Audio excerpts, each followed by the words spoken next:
Hello guys, कैसे हो आप सभी। और आप सभी का स्वागत है, वेलकम है। अपन लास्ट टॉपिक पढ़ रहे हैं बेरियम के लिए। 4 टॉपिक ऑलरेडी कर चुके हैं। Barium swallow, meal follow through, small bowel enema, enteroclysis बोलते हैं उसको, और बेरियम लास्ट अपन पढ़ेंगे आज, बेरियम एनेमा। तो पूरी डिटेलिंग अपन पढ़ रहे हैं, स्टडी अच्छे से कर रहे हैं, बढ़िया परसेंटेज वाला काम बैठा रहे हैं। तो आप स्टेप बाय स्टेप पढ़ते रहिए। नोट्स आपको मैंने दे ही रखे हैं, उनसे आप कॉपी नहीं कर पा रहे हैं, कुछ चीज़ समझ नहीं आ रही, तो मैं आपको वही चीज़ पढ़ा रहा हूँ इसलिए, ताकि आपको समझ आ सके। और आप साथ साथ बनाना चाहिए नोट्स तो भी बना सकते हैं, बेटर आपको समझ में आ जाएगा। बेरियम एनेमा क्या होता है? ये लार्ज इंटेस्टाइन का रेडियोग्राफिक एग्जामिनेशन है। अब तक तो अपन ऊपर से पढ़ रहे थे, अपर गैस्ट्रोइंटेस्टाइनल वाला जो, अब अपन पढ़ेंगे लोअर वाले। तो ये लास्ट पार्ट है, बढ़िया तो होती लास्ट पार्ट होती है गैस्ट्रोइंटेस्टाइनल का ट्रैक्ट का। तो ये बड़ी आंत का रेडियोग्राफिक एग्जामिनेशन होता है, जिसको परफॉर्म किया जाएगा, कलर चेंज करते हैं पहले, जिसको परफॉर्म किया जाएगा study from colon to rectum. जो कोलन है उससे लगा कर रेक्टम की पूरी स्टडी करना, इसको परफॉर्म किया जाएगा। बेरियम एनेमा को परफॉर्म किया जाएगा to diagnose structural and functional abnormalities of large intestine and barium sulphate का यूज़ करते हुए बेरियम एनेमा एग्जामिनेशन परफॉर्म किया जाएगा 2 मेथड से। तो क्या कहना चाह रहे हैं इंट्रोडक्शन में? भैया बोल रहा है कि कोलन से लगा के रेक्टम तक की स्टडी है। आप मैंने लिखा है, ऐसे लिखने की ज़रूरत नहीं, आप एक एक छोटे छोटे पॉइंट बना सकते हैं कि स्टडी है फ्रॉम कोलन टू रेक्टम। ठीक है, लार्ज बॉल का रेडियोग्राफिक एग्जामिनेशन 1 पॉइंट, इस टाइप से पॉइंट बना के लिखोगे, आपके जो मार्किंग है वो टॉप चली जाएगी।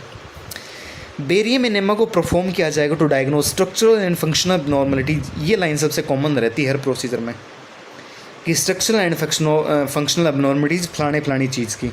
लार्ज इंटेस्टाइन तो लार्ज इंटेस्टाइन लिख दिया, ईसोफेगस तो ईसोफेगस लिख दिया, स्मॉल बॉल है तो स्मॉल बॉल लिख दिया, ये चीज़ कॉमन है। और जिस भी कॉन्ट्रास्ट मीडिया का यूज़ करें उसका नाम लिख देंगे, किस कॉन्ट्रास्ट मीडिया का यूज़ करते हुए, इसका यूज़ करते हुए। अब इसने बोला है कि बेरियम एनेमा का एग्जामिनेशन 2 टाइप से परफॉर्म कर सकते हैं, 2 मेथड हो सकते हैं, एक तो सिंगल कॉन्ट्रास्ट स्टडी, एक डबल कॉन्ट्रास्ट स्टडी। चलिए बात करते हैं सिंगल कॉन्ट्रास्ट स्टडी की। मैंने आपको बता रहा कि थिन डेंसिटी वाला बेरियम सल्फेट यूज़ करते हैं, और जो आपका डबल है उसके लिए थिक वाला यूज़ करते हैं।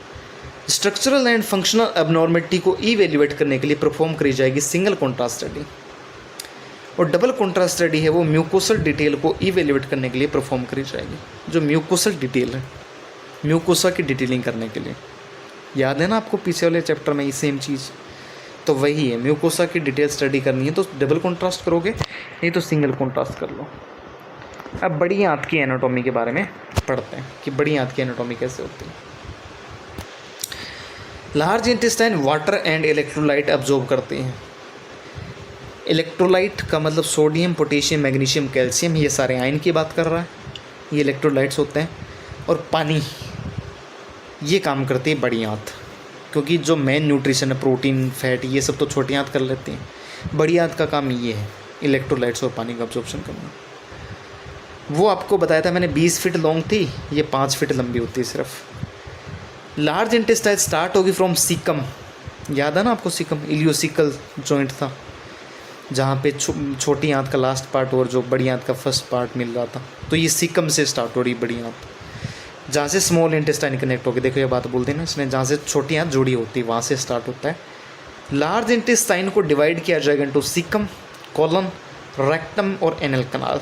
इन भागों में आपको डिवाइड करना है, 4 पार्ट हैं। सबसे पहले सीकम है जहाँ पे स्टार्ट होगी, फिर कोलन वाला पार्ट है, ascending colon, descending colon, sigmoid colon, है ना, ट्रांसवर्स कोलोन, वो सारे पार्ट कोलोन में। फिर आता है रेक्टम, और फिर आता है एनल कैनाल या फिर एनएस वाला पार्ट। याद रखना है 4 पार्ट, इजी है।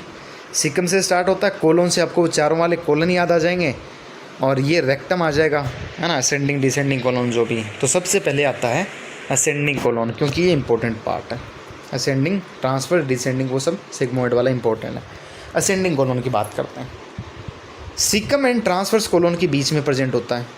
अब आप फर्स्ट ईयर में चले जाओ एक बार और याद करो गैस्ट्रोइंटेस्टाइनल ट्रैक्ट का डायग्राम था, क्या था उसमें? सीकम के और ट्रांसवर्स कोलोन के बीच में डिसेंडिंग कोलोन थी ना, ऐसे ऊपर जा रही थी, फिर ऐसे ट्रांसवर्स जा रही थी, फिर ऐसे डिसेंडिंग नीचे आ रही थी, फिर ऐसे करके रेक्टम और नीचे सबसे एनल कैनाल बना रही थी। याद है ना? ठीक है, ऐसे वाला याद है डायग्राम? तो यहाँ वाला जो पार्ट है वो सीकम वाला पार्ट है, क्योंकि यहाँ से जो छोटे आते हैं वो यहाँ से जुड़ी होते हैं। अब यहाँ से सीकम से लगा के जो ट्रांसवर्स कोलोन है, जो हॉरिजॉन्टल है ये वाला, इसको ट्रांसवर्स कोलोन बोलते हैं, इस वाले पार्ट को। उसके बीच में असेंडिंग मतलब चढ़ने वाला, असेंडिंग का मतलब चढ़ना, डिसेंडिंग का मतलब उतरना, जो कि सबसे राइट साइड मतलब अपने हिसाब से तो राइट में है डायग्राम के हिसाब से, पर एक्चुअल में लेफ्ट साइड होता है। तो क्या बोला है, असेंडिंग कोलोन किसके बीच में प्रेजेंट होती है? सीकम और ट्रांसवर्स कोलोन के बीच में लोकेटेड होती है।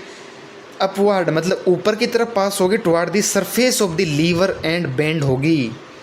लीवर राइट साइड में होता है, अगर आपको याद हो तो लीवर राइट साइड में होता है, तो लीवर की ऊपर की साइड जा रही है, लीवर की तरफ जा रही है असेंडिंग।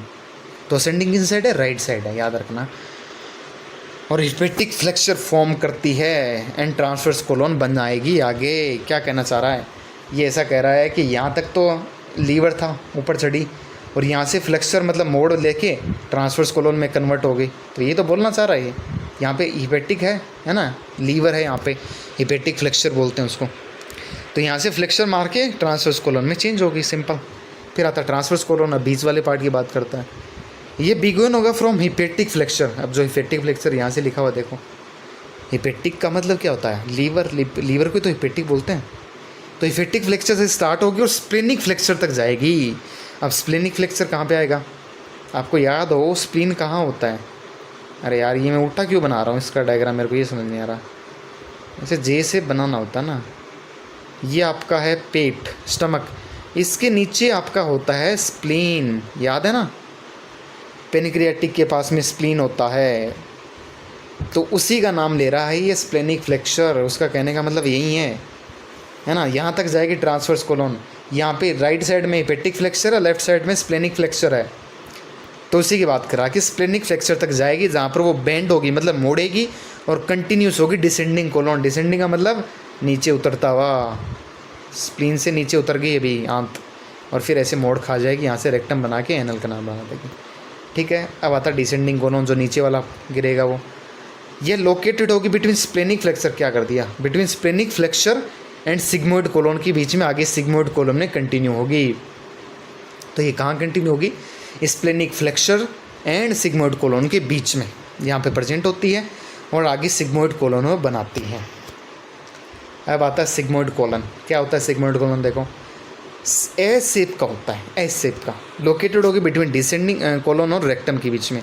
तो याद करो सिग्मोइड कोलन कहाँ बताना चाह रहे हैं? डिसेंडिंग मतलब जो नीचे उतर रहा है, और रेक्टम कौन सा पार्ट होता है? यहाँ आके पार्ट होता है इस टाइप से, और फिर नीचे एनल का नाम बन जाता है इस टाइप से। तो ये आपका वो है और ये आपका डिसेंडिंग है। तो इसके बीच में ये वाला जो पार्ट है इसको बोल रहा है एस शेप का बता के, और उसको बोलती है सिग्मोइड कोलन। फिर आता है रेक्टम। अब रेक्टम के अंदर क्या होगा? देखो, लार्ज इंटेस्टाइन का लास्ट सेक्शन है जो कि फीकस होल्ड करेगा, मतलब जो मल है, स्टूल जो है, उसको होल्ड करके रखता है जब तक कि आप इसको शरीर से पेट से जो खाली नहीं कर दो आप, तब तक कि होल्ड करने का काम कौन करता है? रेक्टम करता है। ठीक है, तो रेक्टम ये पार्ट होता है, तो लास्ट पार्ट होता है। ठीक है जी।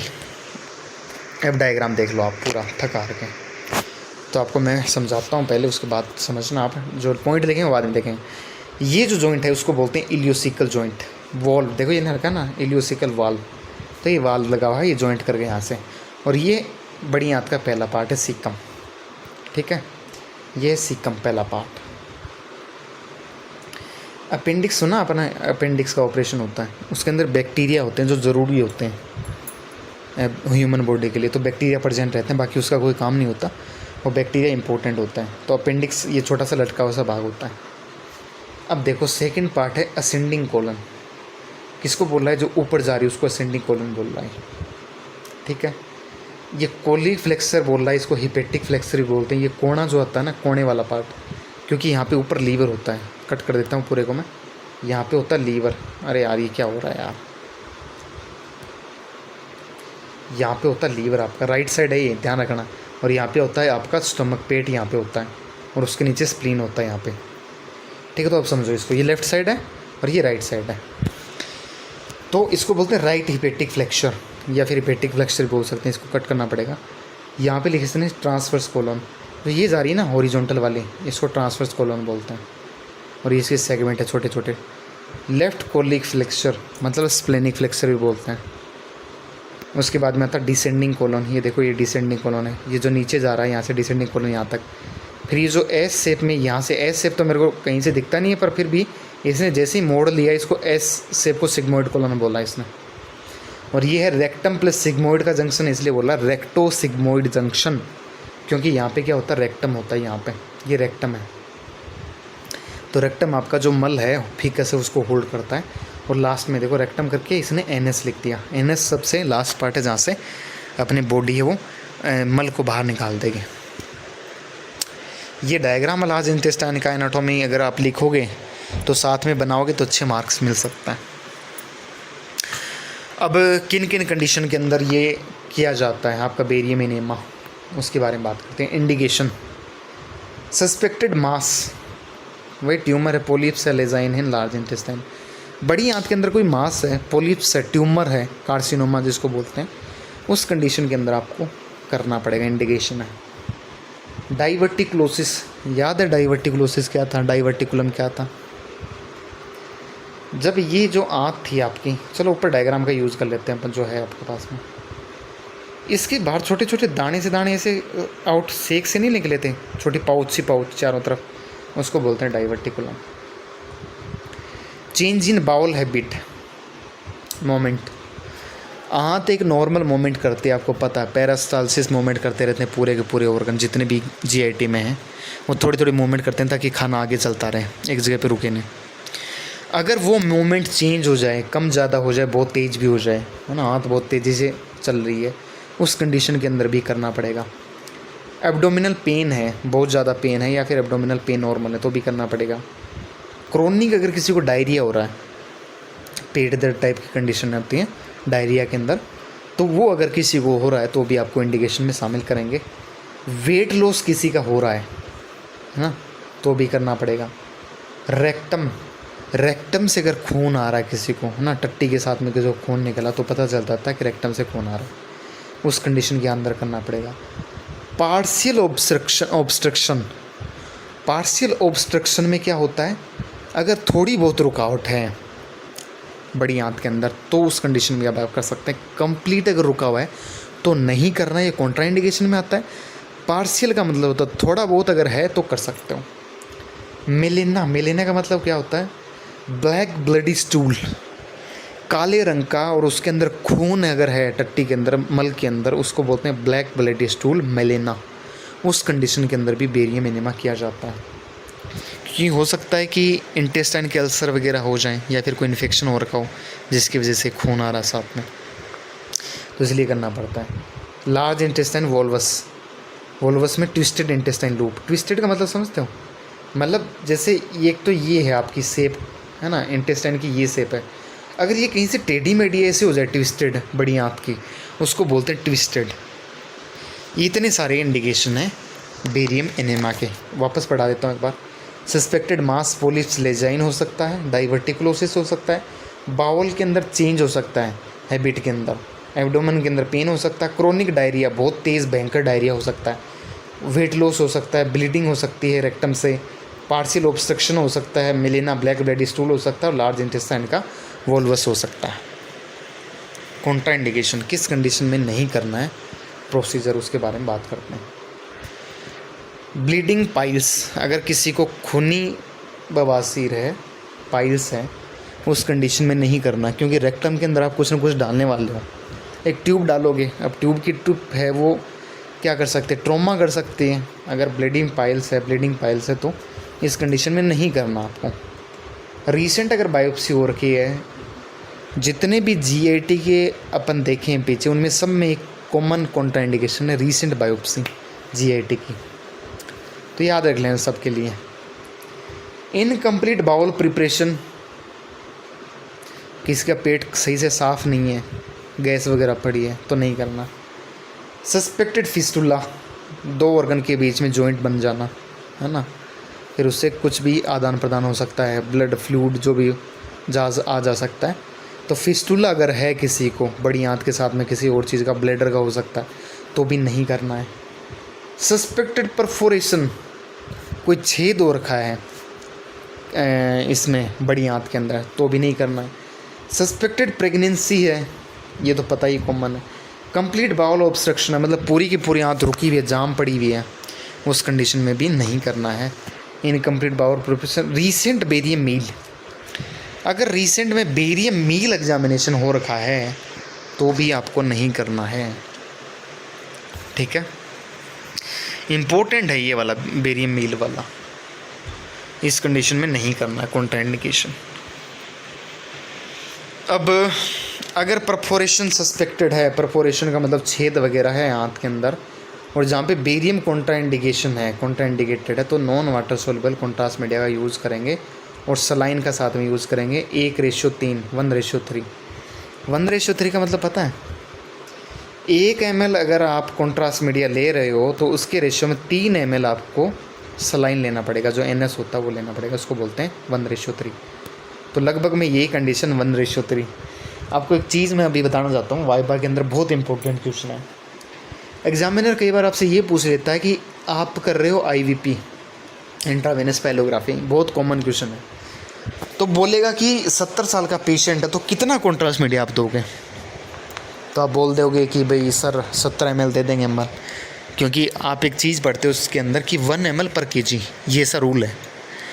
और बेसिकली जो दिया जाता है वो नॉर्मली 50 ml दिया जाता है, एक बेसिक रेट होता है 50 kg, 65 kg, जितना भी हो उसके हिसाब से दे देते हैं कि अपन 50 ml दे देते हैं। अगर 55 का भी तो 50 दे दो, 65 का तो भी 50 ml दे दो।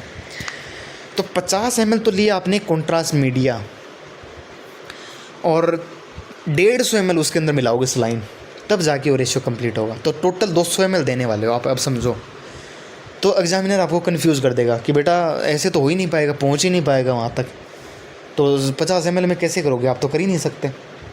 तो बोलेंगे सर 50 ml में नहीं कर सकते, पर 50 ml के साथ में 150 ml सलाइन डाल के 200 ml का सोल्यूशन बनाएंगे, उसको इंजेक्ट करेंगे डाइल्यूट करके, तब जाके प्रोसीजर वो सक्सेसफुल हो जाएगा।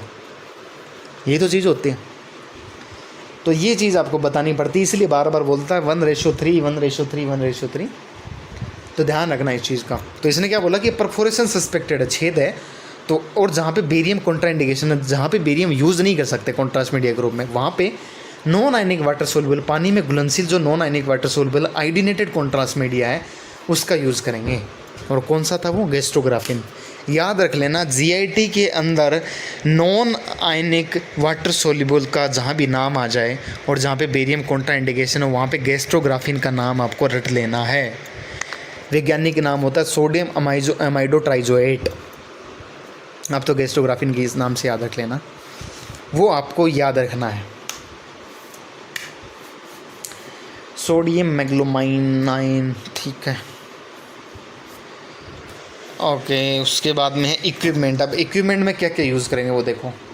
Fluoroscopic unit with tilting table, tilting मतलब ऊपर नीचे होने वाले टेबल है, with image intensifier, high density वाला बेरियम सल्फेट पाउडर। ध्यान देना एक चीज़, पीछे अपन पढ़ के आए थे सब में सस्पेंशन, और जो बेरियम स्वेलो तो वहाँ पढ़ा था बेरियम पेस्ट, है ना, वो भी एक टाइप का सस्पेंशन ही होता है। तो वहाँ पे तो ये चीज़ पढ़ रही, यहाँ पे पाउडर कैसे आ गया, तो यहाँ पे पाउडर इसलिए आया है क्योंकि आपको इसको पानी के साथ मिक्स करना है, उसके बाद में आपको पेशेंट के ड्रिप के थ्रू इसको चढ़ाना है, ठीक है, याद रखो इस चीज़ को। तो पाउडर का यूज़ करेंगे बेरियम एनेमा के अंदर, इसलिए हाई डेंसिटी वाला ये आया। Barium enema bag with wide tubing, जो कि डेंस कॉन्ट्रास्ट मीडिया को फ्लो करवाएगी।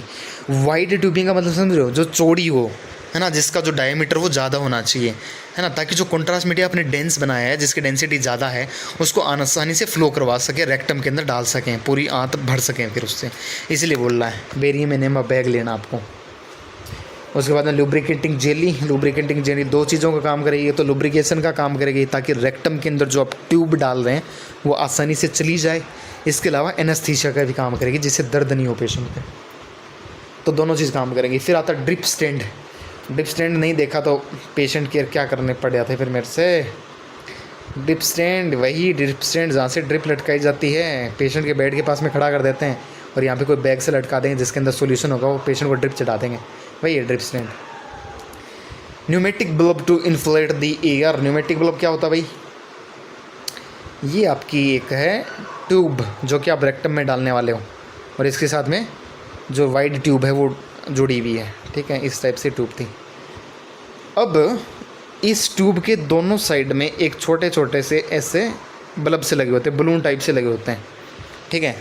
उसको आप पानी डाल कर फुला सकते हो, और फुलाओगे तो क्या होगा, जैसे आप रेक्टम के अंदर डालोगे और उनको फुला दोगे, क्या होगा, तो वो जो नली है, ये वाली नली है, वो एक जगह फिक्स हो जाएगी, बाहर नहीं निकलेगी। इसलिए न्यूमेटिक बल्ब यूज़ करते हैं।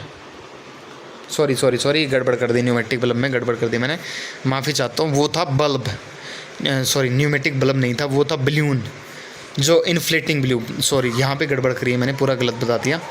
वापस बताता हूँ इसको। इतना टसन मार के बता रहा था, पता नहीं जैसे कि आपने आपको कौन सा प्रोफेसर समझ रहा था, न्यूमेटिक बल्ब ऐसे बता रहा। नहीं, वो बलून था जिसके अंदर पानी डालते हैं, रूफ लाते हैं। यहाँ पे न्यूमेटिक बल्ब क्या होता है, न्यूमेटिक बल्ब है वो रेक्टम के अंदर जब आप डालोगे उसके न्यूमेटिक बल्ब, तो उसके बाद में एयर पुश कर सकते हो आप। पूरी बड़ी आंत है, उसके अंदर एयर डाल सकते हो। इस बात को ऐसे समझो कि जो डबल कॉन्ट्रास्ट स्टडी आप कर रहे थे, तो क्या कर रहे थे, एयर दे रहे थे ना पेशेंट को। डबल कॉन्ट्रास्ट स्टडी में किसी भी चीज़ का यूज़ करके एयर प्रोड्यूसिंग एफरवेस्केंट पाउडर था, कार्बोक्सी मेथाइल सेलुलोज था, उसका यूज़ किया था, एयर का यूज़ किया था ना अपन ने। तो यहाँ पे अपन एयर है वो सीधा डालेंगे किसी चीज़ की तरफ यूज से, और वो है न्यूमेटिक बल्ब, है ना। तो हवा डालने के लिए यूज़ किया जाता है अंदर। भाई पेशेंट को पहले तो आप ड्रिप के थ्रू एनएमआर दे दो, सॉल्यूशन, है ना, पेशेंट के चढ़ा दो। उसके बाद में आप न्यूमेटिक बल्ब से एयर और डाल दो उसके अंदर, ताकि कोटिंग हो सके अच्छे से। तो डबल कॉन्ट्रास्ट स्टडी के लिए न्यूमेटिक बल्ब यूज़ किया जाएगा। यहाँ पे मैं माफ़ी चाहता हूँ कि इस चीज़ को गलत बताने के लिए, ये गलती हुई मेरे साथ। तो न्यूमेटिक बल्ब है वो इन्फ्लेट करने के लिए, एयर को अंदर डालने के लिए यूज़ किया जाता है, ठीक है। तो इतने सारे इक्विपमेंट आपको यहाँ पे यूज़ करने हैं। अब आता है पेशेंट प्रिपरेशन। कैसे करेंगे पेशेंट प्रिपरेशन? पेशेंट को आस्क करेंगे to take low residual diet 2 days prior to the examination and drink clear liquid on the day of examination. सब में पढ़ा रहा हूँ कॉमन, इसलिए एग्जेक्टिव में भी given for bowel preparation and bowel cleansing prior to the examination. Gas and रेसिड्यूफिकेसी में इसको सिक्योर करेंगे।